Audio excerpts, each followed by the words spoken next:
Continuing on the subject of judgments and forgiveness, I'm going to share something that I've read out of this Greatest Human Potential, Walking in One's Own Light, channeled messages and teachings from the Pleiadians. And it all goes on judgments and forgiveness. Because I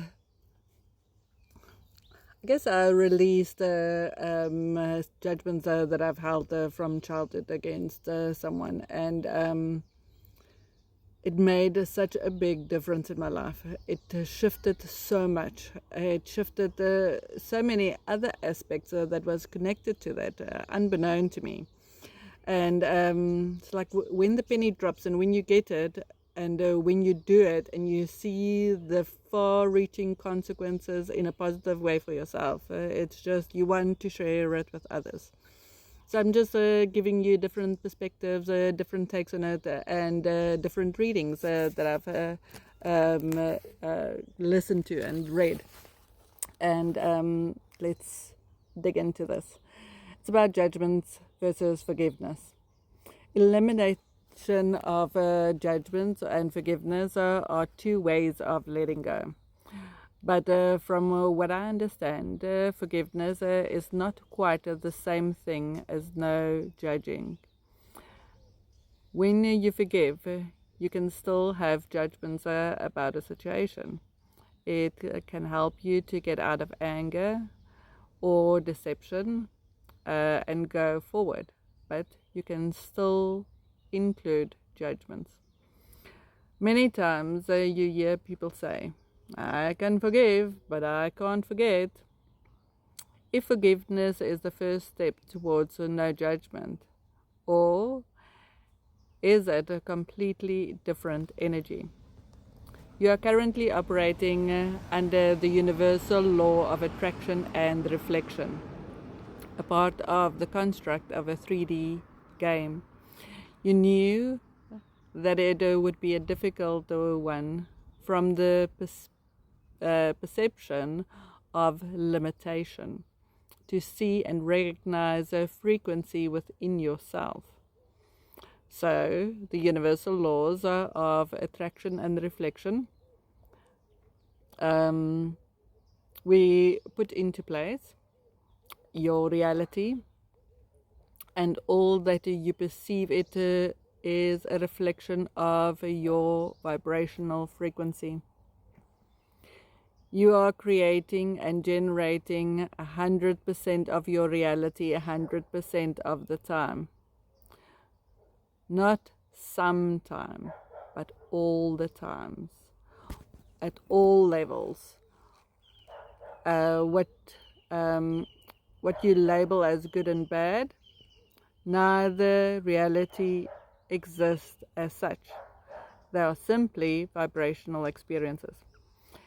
Anytime you perceive yourself as a persecutor or a victim, you are perceiving reality through the operation system of the mind.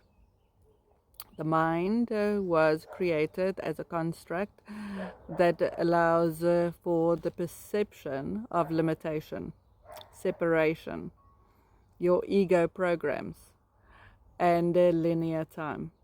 In other words, it is where you run your ego programs or your filters that color your perception of reality. The heart is the operating system of multidimensional self, in which you run none of the ego programs or filters and can perceive and understand the true nature of reality as a universal being of light, generating a human experience. At this time, you are aware that there is no time. You are connected to everyone and everything, and your experiences are co-created by you, and everything you are experiencing are co-created by you. Another consciousness and source. It is This is your true nature, the Holy Trinity. All things in form hold consciousness of co-creation, can occur with nature, animals, and other beings. In a dualistic universe of which you are part of, there must be polar opposites to each experience. In other words, you must have a persecutor for each victim. Aha! We are already hearing some of you asking, if the universe is dualistic, does it mean that we have victims and persecutors in 9D? No. We choose to play our polarity out in other ways. Different dimensions have different constructs. From a 5D dimensional level up, we do not perceive ourselves as being separated from one or anything.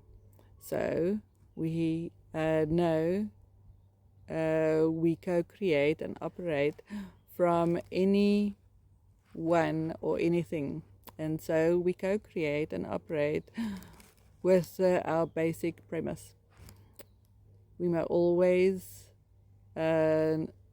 not always agree, but we do know reality as it is one of our making.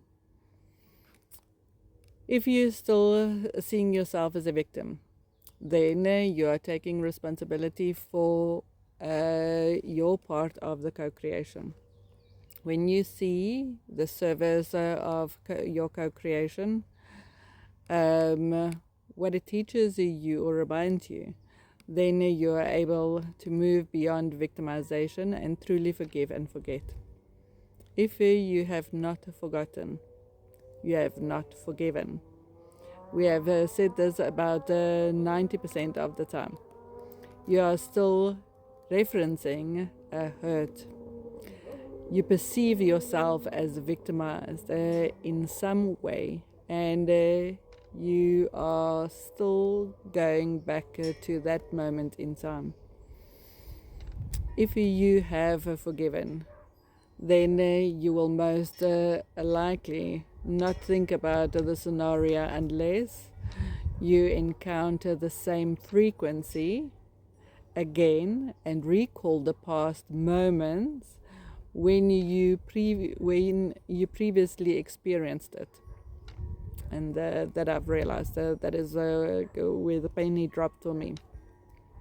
And if you are being reflected, if it is being reflected back to you in your reality, then there is something in your field that you are holding and pulsating out that is creating and generating this reflection. We will also say this to you.